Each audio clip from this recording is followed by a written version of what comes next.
In this video, tanks for the apocalypse. Can you survive? This is a new micro game by Snarling Badger Studios in their 2023 publication of SnarL.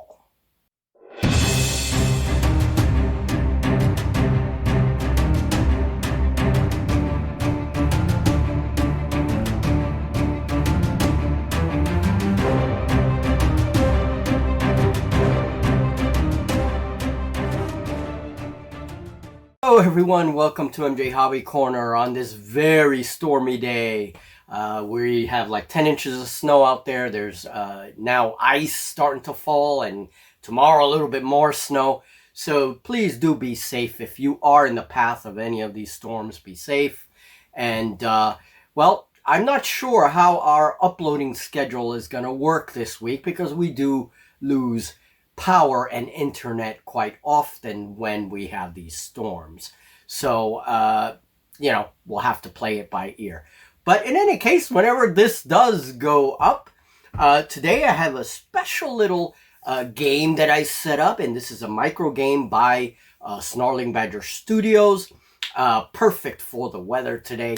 And this is a game of apocalyptic tank combat. Very specifically, the Sherman tank. That is one of my favorite tanks, vehicles of World War II. And for those of you that don't know Snarling Badger Studios, it is made up of Adam Loper and Vince Venturella. Adam, otherwise known on YouTube as Uncle Adam. I've been a subscriber of his for a long time. He's been on YouTube for quite some time, and so has Vince Venturella. And they also have the game Rain in Hell and Space Station Zero, two games. Rain in Hell is one of our favorites here at MJ Hobby Corner. We've played it quite a bit. It's our favorite Halloween game, and it's a nice kind of dark and gritty demon combat, right? Skirmish combat. So you can check that out on our Rain in Hell playlist.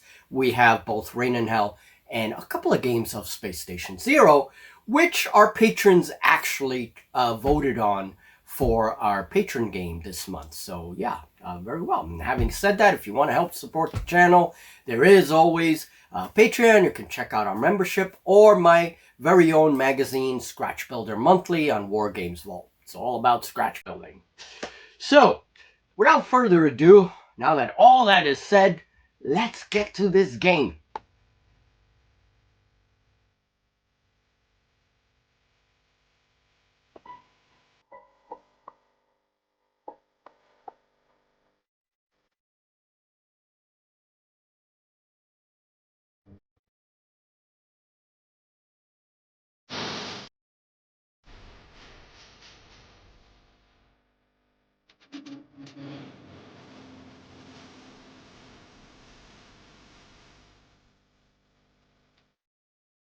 Okay, so here is my setup, and I'm using a smaller setup than is recommended because I have some very small scale Sherman tanks. These are the only Sherman tanks I own in this scale. And I will be scratch building some tanks very soon. So if you guys are interested, I will have a video very soon on how I make my own little tanks, and we can probably use them for this game. So I have a couple of things that I changed because I am playing solo. This game is designed for 2 to up to 10 players. The rules are very easy, so we're just going to get right to it. And it is a game that includes a little bit of resource management, which is great. And there is an action point core mechanic for your activations, and you have a choices of different actions. So we'll see that in just a minute. You have your 10 dice, you have your board, you have each player has their tanks. You have an objective, which is the secondary objective. Now, in this game, your primary objective is going to be to destroy the enemy. And this is my enemy with the little orangish box back there. That's going to be my enemy. And this is me right here. So we're going to see how good of a Sherman pilot I am. So the secondary objective, we have to roll on a table to determine what it is, and that will tell us if there's any other secondary objectives on the table as well. Okay, so normally you would have your tank sheet. You wouldn't have any of this stuff, so don't pay mind for this right now. My printer gave way a couple of months ago. I haven't been able to replace it, but I'm going to be replacing it soon, maybe even today. So once the printer is up, then, you know, this stuff would be printed. So no mind to this. I'm just using this so that I can play the game. You have a defense right here. That's what these dice represent. You have a defense of 10, defense of 11. We have our little Sherman drawing with all the different sides, front, right, and left, and rear. And then we have catastrophic damage here. When that goes down to 0, the tank is destroyed. Here we have all the different sides. These little grids on the sheet are conveniently placed right on each side of the tank, okay? So you wouldn't have to worry about this. So this is front, left side, right side, and rear. And what I'm going to do is use these little markers here, white for the enemy, red for me, always, consistently. And that's how we will track armor damage. Now, each side of the tank has 15 armor damage available to it. So once it goes down to 15, or goes over 15 rather, then we get 1 catastrophic damage. Okay, so that's pretty much the combat mechanic. It's not very difficult at all. Okay, so all right, moving on from that, let's roll initiative first. Here I have each player, the AI, and then me. And we have 8 action dice that we use. We spend those dice on different actions. So this is basically the resource management aspect of this game. So let's do initiative for the first turn, see what happens. I'll be rolling initiative for every other turn. My tank is deployed here. Enemy tank is deployed right there. Okay, so let's see. All right, it looks like the enemy is rolling initiative, rolled initiative, so they go first. And now let's allocate some activation dice.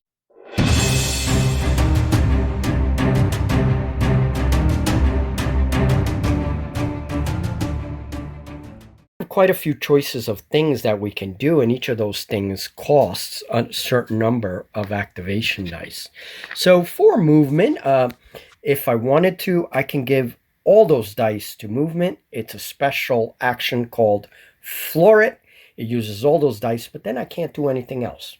So I think for this turn, what I'm going to do is I'm going to give 4 dice to movement. So the enemy is going to use 4 dice.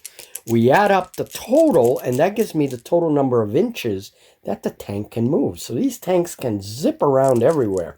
However, because I'm using such a small scale, I will be adding up the number and then halving it. And I will round up to get my movement. Okay, 6 and 5, that is 11. So 11, that's like 5.5. If I have it, but I'm going to round it up. So 6 inches of movement is what he is going to allocate. So let's see. Get my tape measure here. Okay, so 6 inches. I'll just measure from the front of the tank.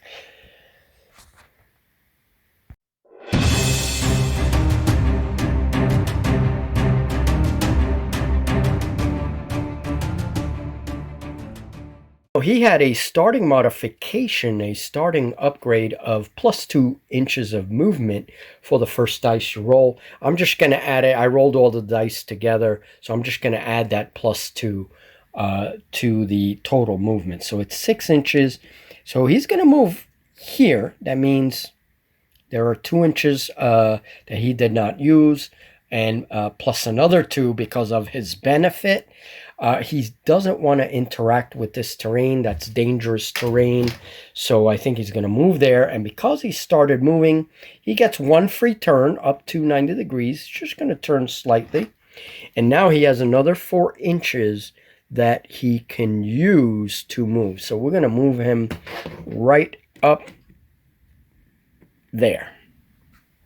Okay, and that ends all of his movement. Now, he can move again. You're not restricted in this game. They don't tell you, oh, you can only move once. You can move several times. I can allocate more dice to movement. So what I'm going to do, now that he's motionless, he can turn again. Tanks usually move straight. We're saying he is motionless now. He's right up against this terrain. We're going to give him another pivot up to 90 degrees. That's only because he was motionless at this time. So he gets another turn. I think I'm going to give him another 3 dice of movement.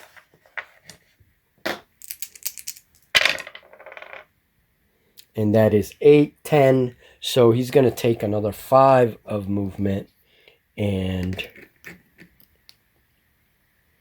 he's going to move here. A little bit. There we go. Last action, which is that die right there, he's going to pop some smoke. That's going to help with cover, and that costs 1 activation die, and that's it. That's all his activations. His turn now ends, and I can go to my turn. So for my turn, as soon as I move my tank, I can still shoot through that smoke, but it is, by the way, we have to upgrade this because he is using smoke, so he gets +1 defense. So he's now defense 11. That's very important.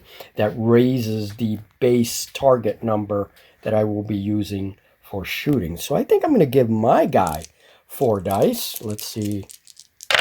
And the primary objective is to destroy each other, more so than anything else. So 10, 14, we'll have that to a 7.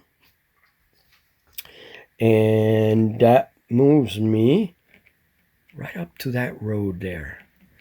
Now, I don't have to move the exact number of movement. I can move less. I think I'm going to move it a little bit less than what the dice say. That's a little bit less.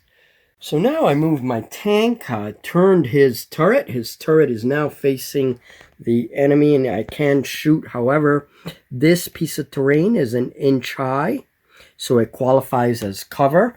It is also at least 3 inches away from the attacking unit, which is me. So those 2 qualifications give it cover status. So if we put right in the middle, we see that it does cross that piece of terrain. So now it's going to be a hefty penalty. Now I get -2 to my roll for attack. And in addition to that, he gets the benefit of smoke. So his defense, his base target number is a little higher.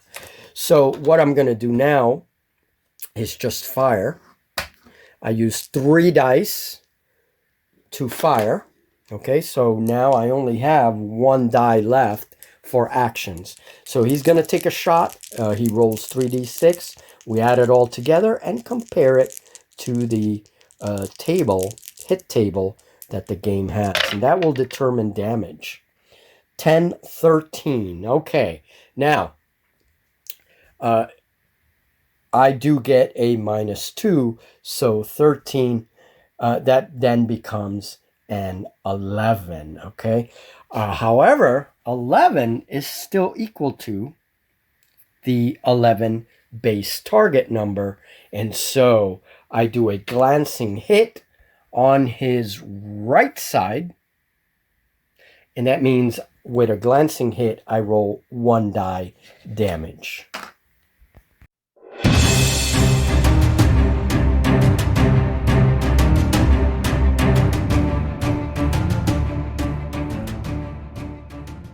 Here's the table, and so if I roll less than the defense, which I did not, then it's a total miss. Now, if I equal the defense +2, That means that he has a defense of 11 right now. Plus 2 is 13. So if I roll a 11, 12, 13, that puts me in the glancing hit space right there, 1d6 damage. Okay, that's where I rolled. So that's the damage I will roll. Now, if I had rolled higher, say I rolled a 15, or even with my penalty, I came up with a 15, a 14, or a 15, then I would be in the penetrating hit slot, which is 2d6 damage. Because it's always greater than the defense plus 2. It kind of, you add plus 2 to the base thing here. At least that's the way I'm interpreting it. So basically I did a glancing hit, and so I'm going to take one of my die. I rolled a 6. That's 6 damage to the right side of the hull. So this guy, let's put it up here. Take it right to the 6 damage, and we see that we passed a system damage. I put a D there, or SD. I started putting Ds, and then I put an SD, but it's system damage. So that means that I roll a D6, and that's one of these sides. One table for front or back facing, and one for side facing. It covers both sides. So that makes things easier. So I rolled a 5. Engine damage, -1 action dice or activation per instant suffered. Okay. So that is good. So he takes system damage. And what we're going to do is when we recharge these, because he took engine damage, he is going to have -1.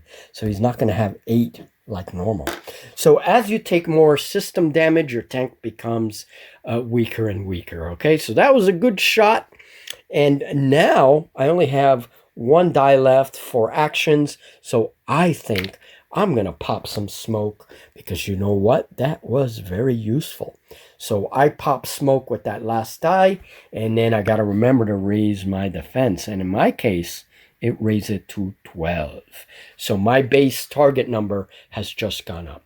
So it's always when you're attacking, that was a little confusing at first, but when you're attacking, it's always the base number plus 2. That kind of gives you a range, and then you see if you're equal to or lower or greater than this range, and that determines how much damage you do.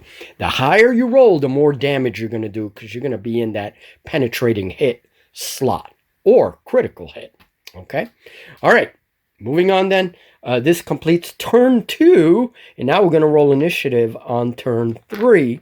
Same thing, always the white die is the enemy. I rolled a 4 this time, so this time my tank takes initiative. Now the smoke is only until my next activation, so it's going to go away, and I have to remember to lower my defense. And my defense goes back down to 11, which is its standard because of a starting modification. See, I bolted armor all around my tank, probably whatever I could find. This is the apocalypse, so if I want to, I could do a steady shot here, not move. You cannot move and then do steady shot. Steady shot is a special order. It gives me a +2 to my roll. I can move after, but I cannot move before. I have to allocate all my activation dice towards the steady shot and then shooting. So altogether, that would cost 5 of my dice. 2 for the steady shot and 3 for shooting. Then I have 3 left. Now I could do that, or I can move and then just do a regular shot, which I will still get the penalty. He still has his smoke up. So, I mean, either way, that would get me closer to that secondary objective.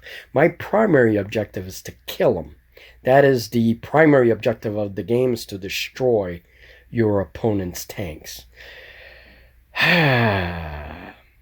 All right, well, let's see how steady shot goes. So I'm going to spend 2 for steady shot, 3 for the firing. Okay, so 2 go away and 3 for firing. I'm going to do steady shot. I get a +2 to my roll. Let's compare. Oh, what a horrible, horrible roll. Even with the steady shot, something happened. Maybe my gunner is sleepy or something. That is a total miss. That is under the base defense, and it doesn't matter if it has +2 or not. It is under that. So I completely missed that shot. We're going to put a miss right here. Maybe the smoke was just confusing. There we go. So there's the missed shot. And all right, I have 3 left. I can dedicate these to movement.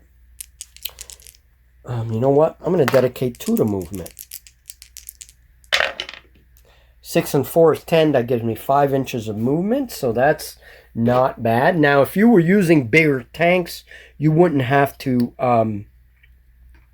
you know, do any of this, which puts me up here. Then he's moving, so he can turn, a free turn up to 90 degrees. You can also turn when you're not moving. And then that gave me 3 inches, so I can only move 2 more. So that's going to put me, it's going to put me up there. And I think what I'm going to do is with my last action, he's going to pop smoke.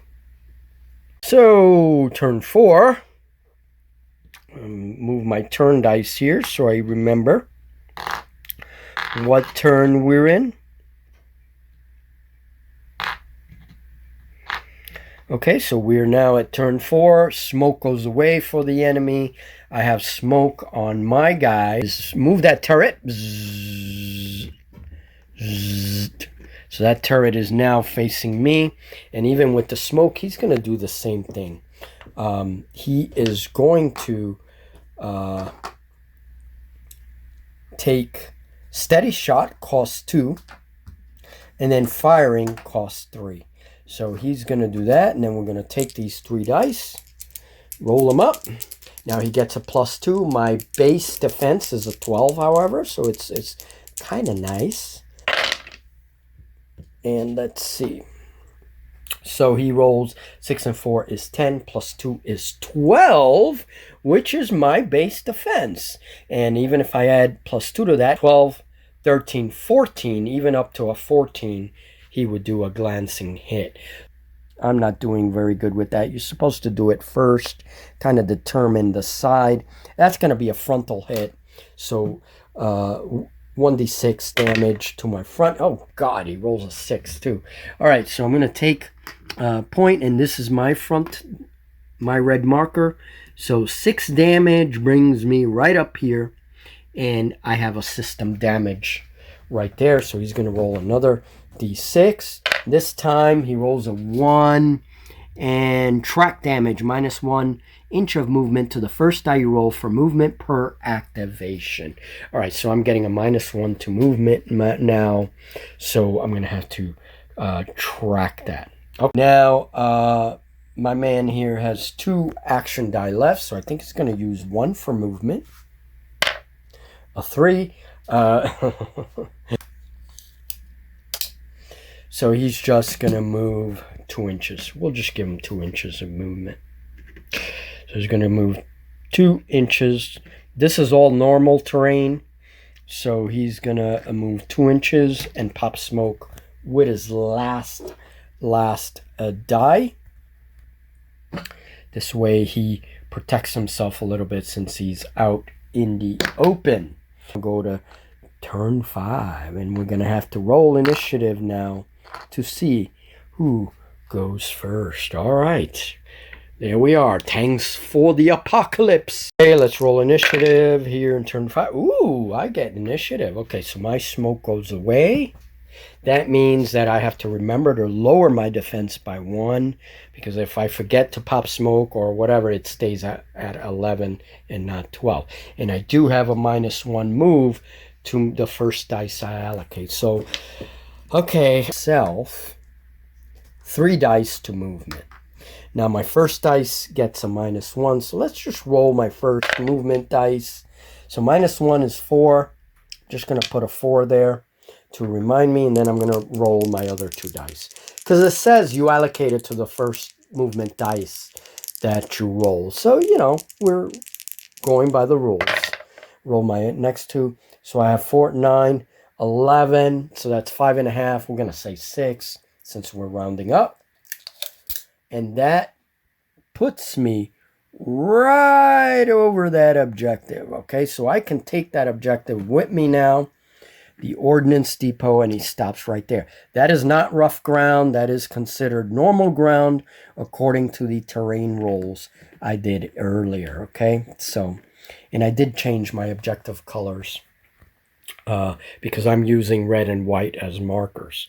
So I get 1 objective. That's going to give me some victory points towards the end of the game. And, okay, we can now go. So let's see, I have 5 left. I have quite a few points left here. Now, I can't do steady shot because I moved. So he's going to move that turret and fire. Now, where are we in respect to the tank sides? If we put it right in the middle of the turret as best we could. Okay, that's going to be a side shot. And I'm hitting the right side, it looks like. Okay, so I'm going to use 3 dice. There's no cover, and his base defense is up to 11 because of his smoke. So let's see, 3 dice, add them all together. Come on, give me a good shot. Ooh, 6, 7, 8, 9, 10. Oh, unfortunately, no. And I get no other bonuses. Oh, that sucks. So I rolled under an 11, so it doesn't matter. If I needed to roll an 11 plus 2 is 13, so I needed to roll an 11, a 12, or a 13 in order to get a glancing hit. If I rolled anything higher than that, it would have been a penetrating hit. But unfortunately, no go. Okay, so we have another explosion. The smoke is working.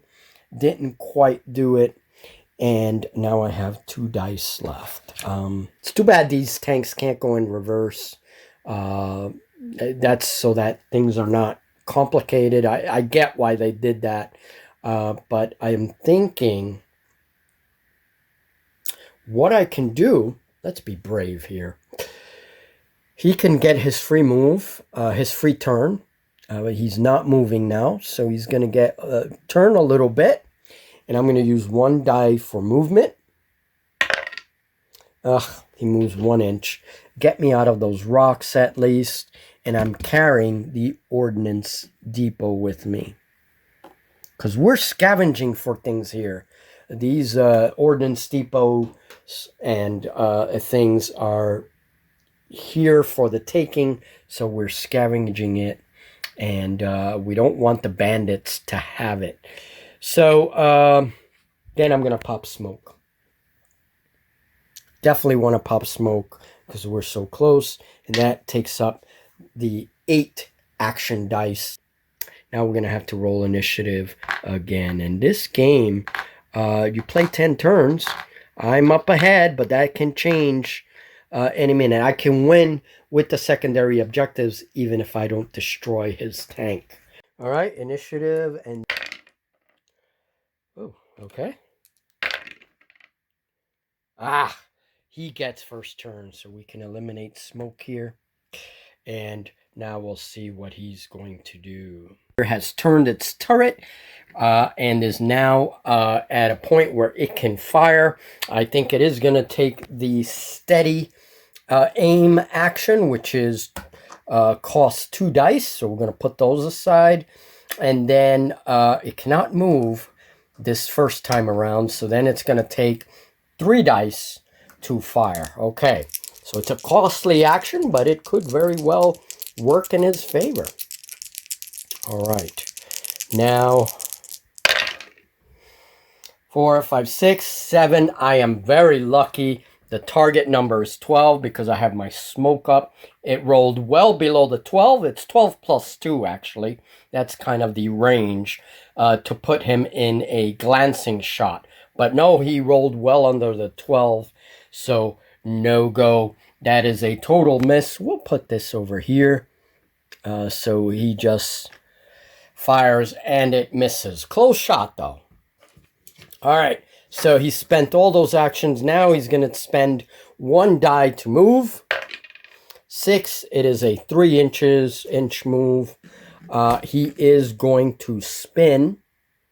He hasn't moved yet, so he's just going to turn and then move 3 inches right up to this difficult terrain here. Boop. Okay, so getting closer to that objective. All right. Pop some smoke.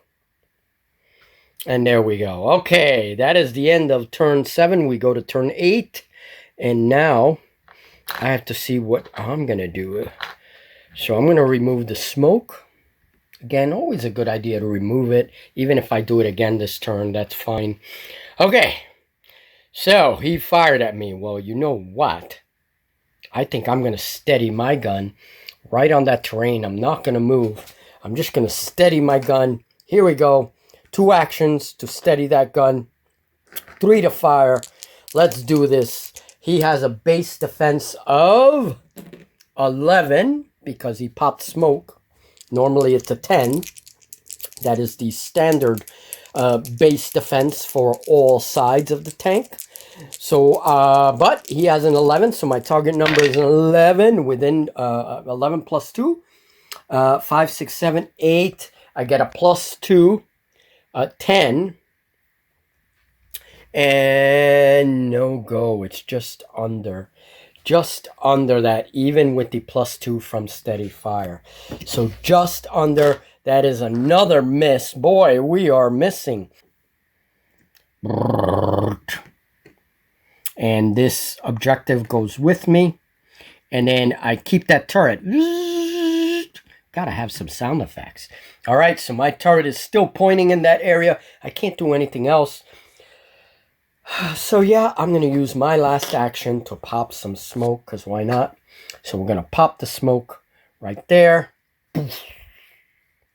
And there we go. All right, that ends turn 8. Turn 9, this game is just about to end. You only played 10 turns. I actually played a whole game. So turn 9, let's roll initiative to see who has the initiative these final 2 turns. All right, so initiative. Oh, the enemy takes initiative. Again, they've been rolling well for initiative, whoever they are. All right, I'm going to just clean this up, clean up the smoke. He hasn't moved yet, so he's going to do his free turn at the beginning. You can do a free turn at the beginning, or you pivot around the center of the tank. And now he is going to, we got to recharge our dice here. So let's roll that. All right, he rolled a 7. Not bad. So half of that, we're going to say 4 inches. So that'll put him right in. So he doesn't have to move the full move now. You're not obligated to move the full move. So I think what he's going to do, this is dangerous terrain, so he's going to be wise. He's going to take the objective. He's going to move and stop right at the dangerous terrain. He did that. He did his move. He still has 5 left. So guess what? He's going to turn that turret after getting the resource. And he's going to aim right where he thinks. He can't steady aim because he moved. And so, yep, middle of turret roughly. Ooh, right on my, yeah, that is the left side of the tank. There's the forward of the tank right there. That is the forward front part of the hull. And now he's hitting me on the left side. Okay, very good. So he's going to take 3 dice. Now, is there any cover? No, there's no cover, nothing like that. My defense is still a 12 because of the smoke. That gives me a +1 defense temporarily. And that does make a big difference in this game. Oh, wait a minute. 15 points. Oh, now this is 12. 12 plus 2 is 14. So, remember 12, 13, and 14 would put him in the glancing shot range. However, he rolled over that. So he has rolled over the defense plus 2 of 15, which means that he does 4d6 of damage. 4d6. That is, I'm a very sad camper. And that is to my left side of the hull. Not good.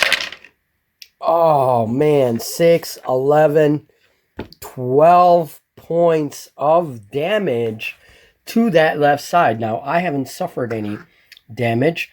That puts me right here. Oh, shit. All right, so we passed through 1, 2, 3. 3 rolls on the system damage tables. Wow. Now, this is the side facing. It's one of the sides. So let's roll damage 1. Scored a 6. All right, I'm going to write this down. So a 6. Let's see, damage 2.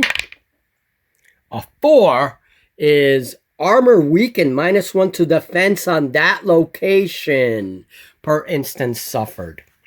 So that, I think, is cumulative if I keep suffering that.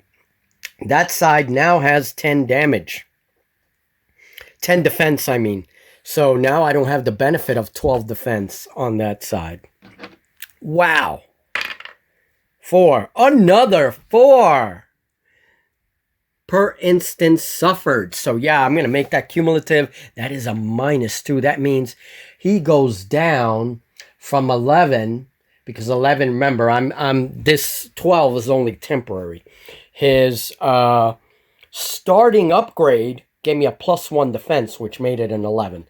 So 11 -2 now is 9. So this side now has 9 armor for me. Oh, man. So I marked my 9 defense to the left side.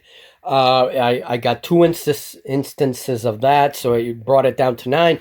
He also rolled a 6, so that means one of my action dice is removed permanently. So when I recharge my dice, which is going to be now, actually, because I didn't do it, I should have take away 1 dice permanently, because I got crew damage. Same damage I did to him. All right, so now he has 2 left. 2 actions left. So I think what he's going to do after a whopping damage. Let's see. I think he's going to stay there. You know what? He's going to use his 1 die. He'll have 1 action die extra there. And he's just going to pop his smoke and not use that last die. So there you go. He's fired a good shot, and that shell, a lucky shot, hit my side and did quite a bit of damage.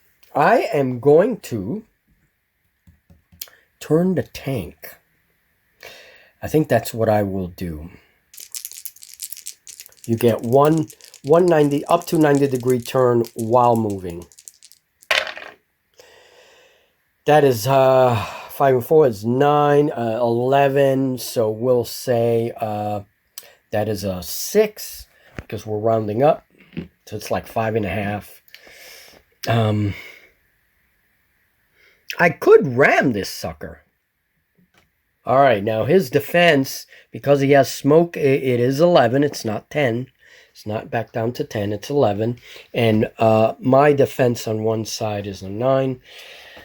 I'm going to ram him. Let's see how ramming works. Okay, in order to ram, it is a special action, and I have to take into consideration the dice that I allocated to movement.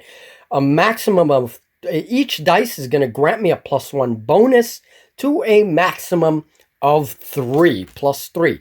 So you do a regular attack. Okay, so 3 dice. It's a regular attack, and because I allocated 3 dice to movement, I get a +3. You cannot get over that. And okay, now we roll 3d6 +3, and his defense is an 11. All right, so I rolled kind of poorly 4, 5, 6, 7, 8. However, plus 3, it gives me an 11. So guess what? I'm going to ram you right through the damn smoke.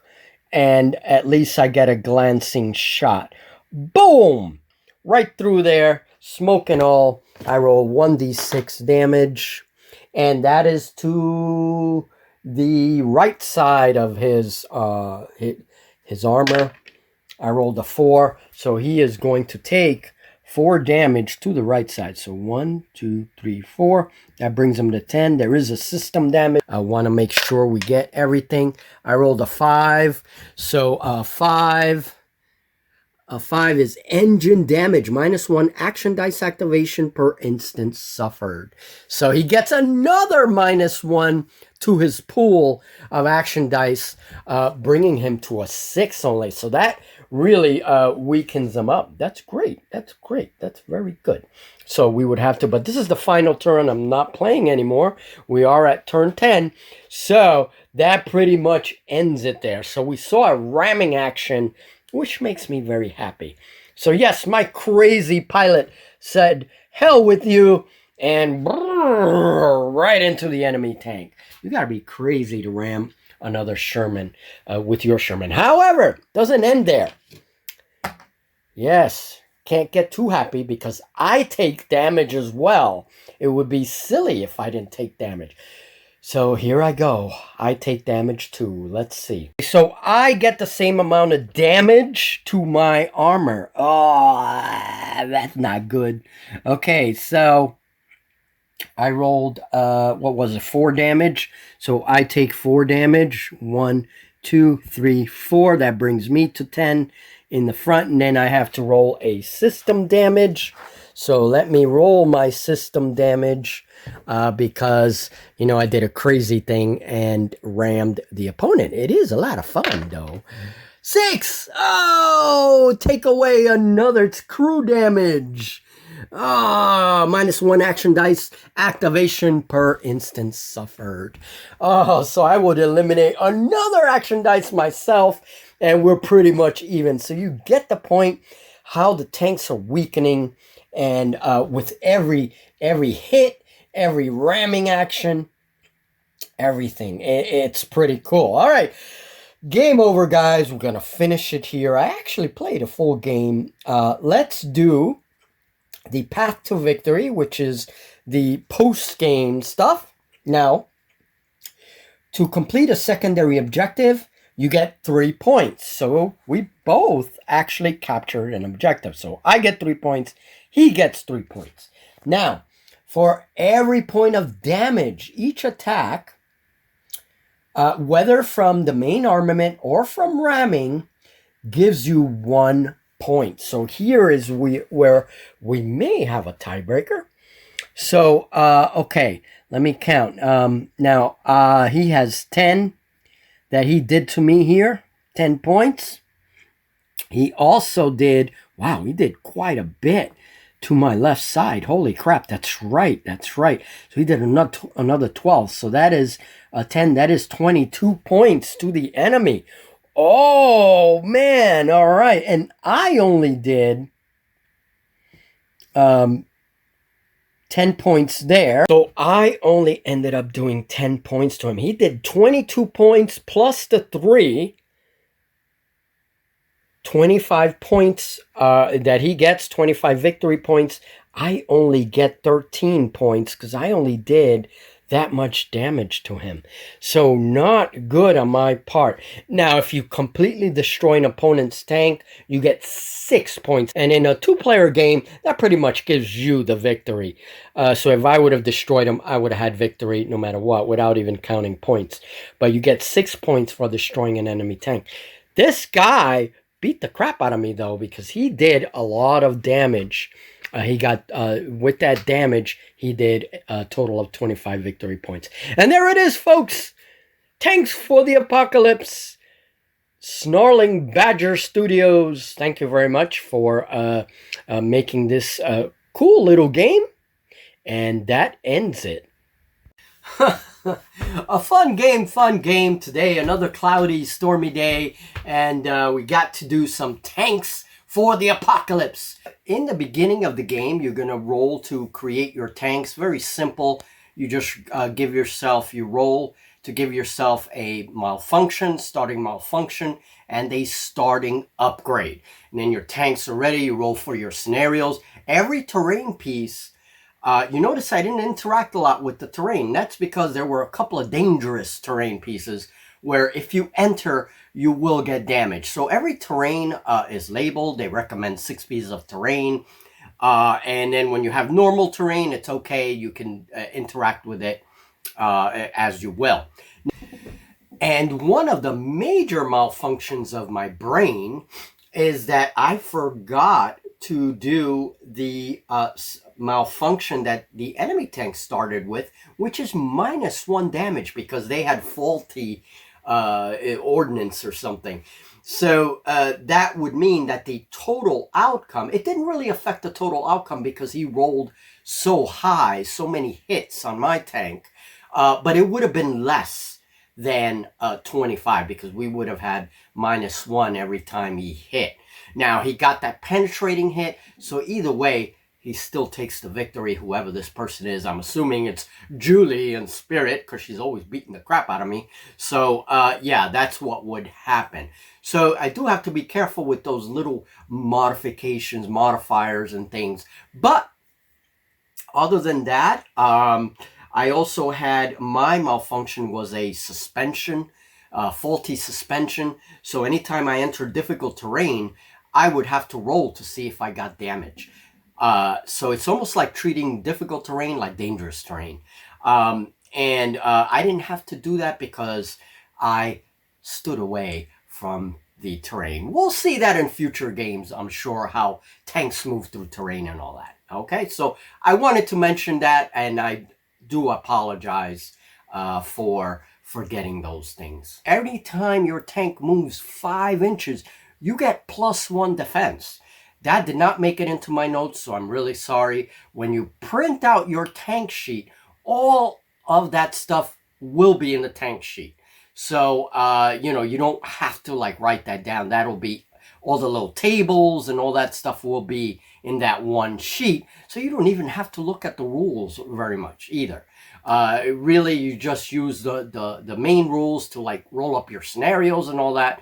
But then after that, you just use your one tank sheet as everything you need. So as soon as I get my printer, I think that's going to make things a lot easier. Also, I'm playing solo. When you're playing solo, you got to remember both sides. And so in my defense, playing solo and filming solo and everything else does make things a little bit hairier. That's my defense, and I'm sticking with it.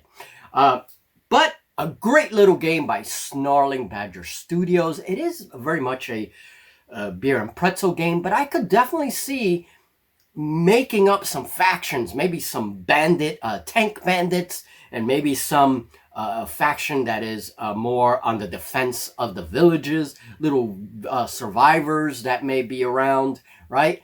And so it's a really cool game. It is a really cool mechanic. So thank you very much, Snarling Badger Studios. And now I think that concludes this.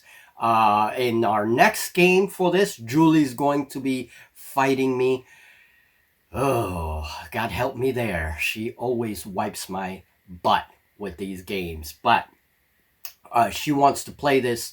So we'll do a 2-player. And then we're going to incorporate some of those beginning things so that we can better see how it works in the beginning when you're first coming up with your tanks and everything else. It's very simple. It won't be very difficult.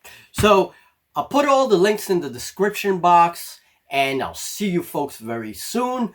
Please be safe with these storms, and see you in the next game, which should be Age of Fantasy for the channel.